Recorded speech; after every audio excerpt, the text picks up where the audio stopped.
வணக்கம். JK channel மூலம் வரவேற்கிறேன். சமீபத்தில் வந்த இந்த கடன் பிரச்சனையினால ரொம்ப பயத்தோடும், அடுத்தது என்ன செய்ய போறோன்னு ஒரு குழப்பத்தோடும், யாரும் உதவி செய்யாத ஒரு சூழ்நிலை நீங்க இருந்தீங்கன்னா, இந்த வீடியோ உங்களுக்கான ஒரு வீடியோ.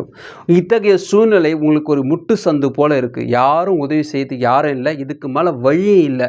அதாவது இதுக்கு மேலே இல்லைங்க. வாழ்க்கை டெட் எண்ட் அப்படின்னு நீங்கள் நினச்சிருந்தீங்கன்னா, நீங்கள் எத்தகைய சூழ்நிலை இருந்தாலும் இந்த சூழ்நிலைக்கு அப்புறம் உங்களுக்கு வரப்போகிறதுலாம் பெரிய பிளெஸ்ஸிங் தான்.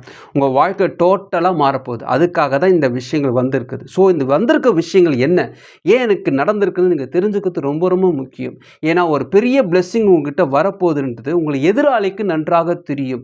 உங்களுக்கு வரக்கூடிய ஆசீர்வாதங்கள் அவங்களுக்கு முன்பாக தெரிந்திருந்ததுனால இத்தகைய தடைகள் வருகிறது. ஸோ இந்த தடையை பற்றி நீங்கள் தெரிஞ்சுக்கணும், அந்த பிளெஸ்ஸிங்கை பற்றியும் தெரிஞ்சுக்கணும். ஸோ இந்த வீடியோ முழுசாக பாருங்கள், கண்டிப்பாக உங்கள் வாழ்க்கை மாறும். இந்த வீடியோ நம்ம ஃபஸ்ட்டு பார்க்க போகிறது என்னன்னு பார்த்தீங்கன்னா, பயம் என்னும் கூண்டு. ஒரு பெரிய சிங்கம் பசியோடு இருக்குது, ஒரு மானை துரத்துது வச்சுக்கோங்களேன். அந்த மானை துரத்தி காடு ஃபுல்லாக சுற்றிட்டு இருக்கு. திடீர்னு ஒரு கூண்டுக்குள்ளே அந்த மான் மாட்டிக்கிச்சு. அது பின்னாடியே போன சிங்கமும் அதே கூண்டில் மாட்டிக்கிச்சு. ஒரே கூண்டில் மானும் இருக்குது, அதை சாப்பிடக்கூடிய சிங்கம், பசியாக அந்த சிங்கமும் இருக்குது. ஆனால் சிங்கம் மானை சாப்பிடலை. அதை விட ஒரு பெரிய பிரச்சனை அதுக்கு இருக்குது. என்னென்னு பார்த்தீங்கன்னா, கூண்டுக்குள்ளே சிக்கிக்கிட்டோம். ஏன்னா சிங்கத்துடைய சுதந்திரம் பறிப்போனது. ஒரு பசிக்காக சுதந்திரம் பறிப்போனது. உங்களுக்கு இருக்கக்கூடிய கடன் பிரச்சனையும் இப்படி தான். இந்த பயம் பார்த்திங்கன்னா உங்களுடைய சுதந்திரத்தை பறிச்சிடுச்சு. இதுவரைக்குமே நீங்கள் சுதந்திரமாக சமாளித்து கொண்டிருந்த நீங்கள் இந்த கடன் பிரச்சனை வந்துடுறப்போ உங்கள் பக்கத்தில் இருக்கக்கூடிய சாப்பாடு, உங்களுக்கு பிடிச்சமான உணவு கூட உங்களால் சாப்பிட முடியாது. உங்களுக்கு பிடிச்சமான இடத்துல இருப்பீங்க, எல்லாரும் பார்ட்டி பண்ணிகிட்டு இருப்பாங்க, ஆனால் உங்களால் மனசு நொந்து போய் இருப்பீங்க. எல்லாரும் சிரிச்சிட்டு இருப்பாங்க, ஆனால் உங்களால் சந்தோஷமாக இருக்க முடியாது. ஏன்னா நீங்கள் இப்பொழுது இருப்பது ஒரு சிறை போல. உங்களுடைய சிந்தை பதட்டம் அடையும் பொழுது உங்களால் எந்த விதமான ஆசீர்வாதத்தையும் பெற்றுக்கொள்ள முடியாது. உங்கள் கண்ணு முன்னாடி இருந்தாலும் நீங்கள் அனுபவிக்க முடியாது. பணம் வரும், ஆனால் செலவாயிட்டே இருக்கும். இதுக்கு முக்கியமான காரணம் உங்களை பதற்றத்தோடு வைத்திருப்பது என்ன, அந்த பதட்டத்தை நீங்கள் சரி பண்ணணும் இல்லையா, அது தெரிஞ்சுக்கிறது ரொம்ப ரொம்ப முக்கியம். அப்போது நம்பர் 2வை நீங்கள் தெரிஞ்சுக்கணும். ஒரு பதட்டத்திலேருந்து நீங்கள் வெளியே வரணும்னா உங்களுக்கு நிதானம் வேணும். நிதானம் எப்பொழுதும் உருவாகாது. ஒருத்தருக்கு பெரிய பயத்தோடு இருக்கும்போது நிதானமாக இருப்பா, சரியாயிடும்ப்பா, பொறுமையாக இருப்பா, சரியாக இருப்பான்னு சொன்னால் நடக்காது. அந்த நிதானம் உருவாகிறதுக்கு இன்னொரு விஷயத்தை நீங்கள் செய்யணும். அதை செஞ்சால் தான் அந்த நிதானம் வரும், அந்த பொறுமை வரும். அந்த நிதானம் என்னன்னு பார்த்தீங்கன்னா, அந்த பொறுமையை உருவாக்கக்கூடிய விஷயம் என்னென்னு பார்த்தீங்கன்னா, நன்றி உணர்வு. கடவுள் நமக்கு செஞ்சுருக்க விஷயத்தை நன்றி உணர்வுகளாக இருங்க. முதல்ல இந்த நாள் நீங்கள் எழுந்திருக்கீங்க, உயிரோடு இருக்கிறீங்க, அதை நீங்கள் யோசிச்சு பாருங்கள். உங்களுக்கு 10 கோடி ரூபா கடன் இருக்குங்க. உங்கள் சுற்றி கடன் பிரச்சனை இருந்தாலும் உங்களுடைய விஷயங்கள் அனைத்தும் கடவுள் செஞ்சிட்ருக்கார். இந்த நாளை உங்களுக்கு தந்துட்டுருக்காரு. நிறைய பேருக்கு இந்த நாள் கிடைக்கல.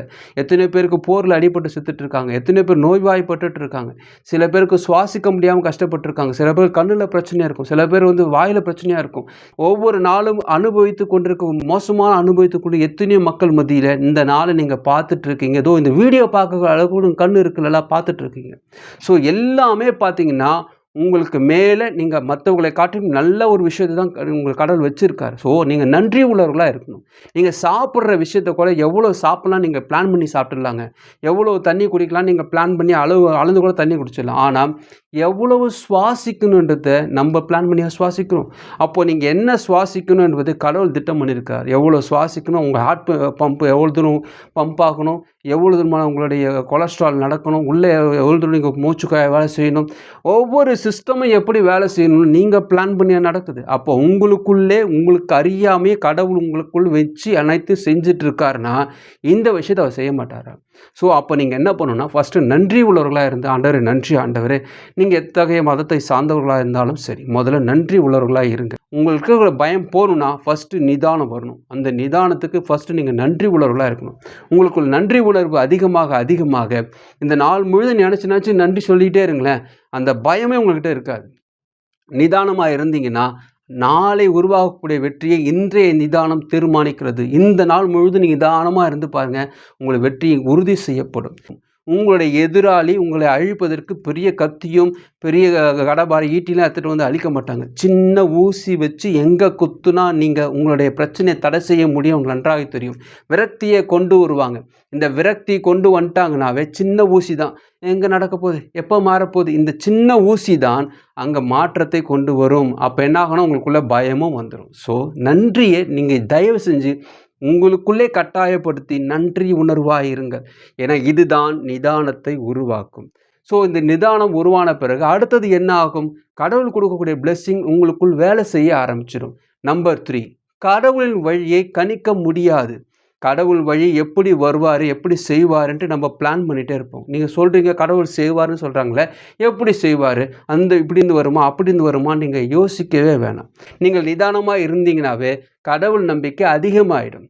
அந்த நம்பிக்கை கடவுள் மேலே மட்டும்தான் வைக்கணும். கடவுள் எப்படி செய்வார்ன்ற அந்த வழியை மட்டும் நீங்கள் ஆராய்ச்சியே பண்ணாதீங்க. ஏன்னா நம்மளை அதில் தோல்வி அடைஞ்சிருவோம். நிறைய பேர் அங்கே தான் தோல்வி அடைவோம். ஏன்னா அங்கே தான் கடவுளை கடவுளை மறந்து போதும் அந்த நேரம் தான். ஏன்னா இப்படி செய்வார், நம்ம ஒரு பிளான் வச்சுருப்போம். ஆனால் அங்கே நடக்காது. நடந்தோடனே ஐயோ கடவுள் செய்யலைன்னு வச்சுப்போம். அது இப்படி செய்வார், அப்படி செய்வார் யோசிச்சு பார்ப்போம். அது எதுவுமே நடக்காத பட்சத்தில் ஆஹா எல்லா விஷயத்தையும் கடவுள் செய்யணும்னு முடிவு பண்ணிடுவோம். கடவுளுடைய திட்டங்களுக்கு அவருக்கு வழி விட்டுருங்க. அவர் அதை பார்த்துப்பார்.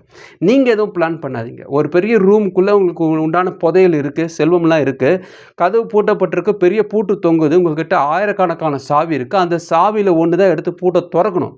நீங்கள் கேட்க வேண்டியது என்னென்னா, கடவுளே இந்த சாவியில் எந்த சாவின்னுட்டு நீங்கள் கேட்கக்கூடாது. இந்த பூட்டை உடைங்கன்னு கடவுளே கேட்கக்கூடாது. ஸோ நம்மளே ஒரு இன்ஸ்ட்ரக்ஷன் கொடுக்கக்கூடாது. இப்படி பண்ணுங்க கடவுளே, அப்படி பண்ணுங்க கடவுளே சொல்லாமல், எனக்கு புதையல் வேணும், அதுக்கு வாய்ப்பு கொடுங்க, எனக்கு தாங்க. இதுதான் உங்களுடைய நம்பிக்கையாக இருக்கணும்.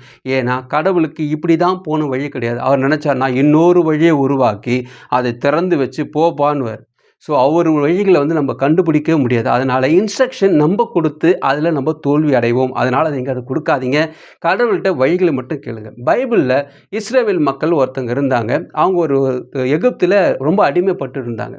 இந்த அடிமைனா கொஞ்சம் நஞ்சு அடிமை கிடையாது. அவங்க குழந்தை குட்டி வைக்கும் அடிமையாக இருக்கணும். அந்தளவு ரொம்ப கஷ்டப்பட்டுட்டே இருந்தாங்க. அப்பேற்பட்ட மக்கள் ஒரு கட்டத்தில் வெளியே வராங்க, விடுதலையாக வெளியே வராங்க. இருந்தாலும் அந்த எகிப்தியர்களை துரத்திட்டே வராங்க, மறுபடியும் அடிமையாக்கிறதுக்காக. அவங்களுக்கு கஷ்டப்பட்டு எல்லாம் வெளியே வந்துட்ட பிறகு பார்த்திங்கன்னா, இந்த ஒரு நடுவில் பெரிய ஒரு கடல் நிற்குது. இந்த கடலை தாண்டி தான் அவங்க அந்த பக்கம் போகணும். போனால் வின் பண்ணிடலாம். ஆனால் இந்த மக்களுக்கு ஒரு பெரிய சந்தேகம். ஏன்னா இவங்களுக்கு போனது லட்சக்கணக்கான மக்கள். இவ்வளோ பெரிய கடலை எப்படி கடந்து போகுது? இவங்ககிட்ட ஒரு ஷிப்பும் இல்லை, ஒரு கப்பலும் இல்லை. சில பேருக்கு நீச்சல் அடிக்க தெரியும், சில பேருக்கு நீச்சல் அடிக்க தெரியாது. இவங்களுக்குள்ள ஒரு கமெண்ட் போயிட்டுருக்கு, என்ன பண்ண போகிறோம், ஏது பண்ண போகிறோம், கலவரமாக இருக்குது. ஏன்னா இவர்கள் வழிகளை தேடுகிறார்கள். கடவுளை நம்மளை எப்படி கடவுள் செய்வார், அப்படி செய்வார், எப்படி செய்வார். இன்னொன்று பதட்டமும் அதிகமாகிடுச்சு. பின்னாடி ஆள் தோத்திட்டு வராங்க. அப்போ பயமும் அதிகமாகிடுச்சு. ஆஹா இந்த நிமிஷத்துக்குள்ளே நம்ம காலி போலகுது, நமக்கு வழியே இல்லை, டைமே இல்லை, என்ன பண்ண போகிறோம்? இந்த பதட்டம் தான் அந்த நேரத்தில் அவங்ககிட்ட இருந்தது. ஆனால் கடவுள் என்ன பண்ணார்னா, அந்த நேரத்தில் அந்த கடலையே பிரித்தார். ஸோ அவருக்கு என்ன செய்யணும்னு பிளான் இருக்கும். இவங்க நினச்சி பார்க்காத ஒரு விஷயம் அந்த இடத்துல நடந்தது. ஹிஸ்ட்ரியிலே ஃபஸ்ட் டைம் கடல் 2ஆக பிரியுது. அவங்களுக்கு பெரிய ஆச்சரியம், இப்படிலாம் நடக்குமா? ஆச்சரியப்பட்டு உள்ளே போகிறாங்க, அந்த இடத்துல தப்பிக்கிறாங்க. ஸோ நம்முடைய வாழ்க்கையிலும் இப்படி நடக்கும், அப்படி நடக்கும் இன்ஸ்ட்ரக்ஷன்லாம் கொடுக்காம கடவுள் நம்மளை காப்பாற்றுவார். நம்ம அவருக்கு நன்றி உள்ளவர்களாக இருந்தால் போதும்.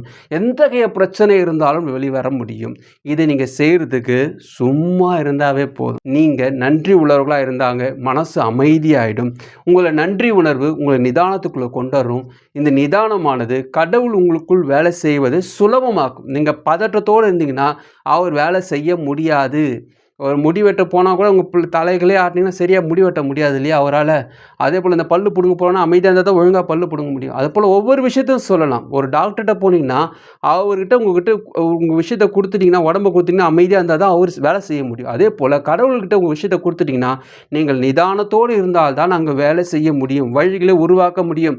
நீங்கள் பதட்டத்தோடு இருந்தீங்கன்னா வழிகள் உருவாகாது. ஸோ நீங்கள் நன்றி உள்ளவர்களாக இருங்க, நன்றி செலுத்திட்டே இருங்க, மனசு அமைதியாகிடும். இது தொடர்ந்து செய்து கொண்டிருந்தாவே போதும், உங்கள் வாழ்க்கை ஒன்றா மாற ஆரம்பிச்சிடும். உங்களுடைய எதிராளிக்கு உங்களுக்கு வர வேண்டிய செல்வத்தை பற்றியும் உங்களுக்கு வர வேண்டிய பெரிய ஆசீர்வாதத்தை பற்றியும் நன்றி தெரிஞ்சதுனால்தான் இது போல தடைகளை உருவாக்கி அது உங்களுக்கு கிடைக்கக்கூடாதுன்றதுக்காக தான் பதட்டத்தோடு வைக்கிறான். அதனால் புரிஞ்சுக்குங்க, உங்கள் வாழ்க்கை இனிமேல் சூப்பராக இருக்க போகுது. அதனால தான் இதெல்லாம் வருது. அப்போ நீங்கள் என்ன பண்ணணும்னா, இப்போ நீங்கள் நன்றி சொல்லி நிதானத்தோடு வாங்க. கடவுள் உங்கள் வாழ்க்கையில் வேலை செய்ய அனுமதியுங்கள். வழிகள் பிறக்கும். வழியை நம்பாதீங்க, கடவுளை மட்டும் நம்புங்க. அவர் எப்படி வழி செய்யணுன்ட்டு அவர் பார்த்துப்பார். ஸோ இந்த வீடியோவில் சொல்லக்கூடிய 3 விஷயத்தையும் மறுபடியும் அசை போடுங்க. உங்கள் சிந்தையில் யோசிச்சிட்டே இருங்க, நன்றி உள்ளவராக இருங்க. நிதானம் வந்துடும். நிதானம் வந்துச்சுனாவே வழி பிறந்துடும். கடவுள் உங்களுக்காக அற்புதங்களை நடத்த ஆரம்பிச்சிருவார். ஸோ உங்களுக்கான அற்புதங்கள் உறுதி செய்யப்பட்டது. 100% நீங்கள் சூப்பராக இருப்பீங்க. உங்கள் வாழ்க்கை முற்றிலுமாய் மாறும். இந்த வீடியோ உங்களுக்கு பிடிச்சமா நினைக்கிறவங்க ஃப்ரெண்ட்ஸோட ஷேர் பண்ணுங்க. பிடிச்சமா மறுபடியும் பார்க்கலாம். வணக்கம்.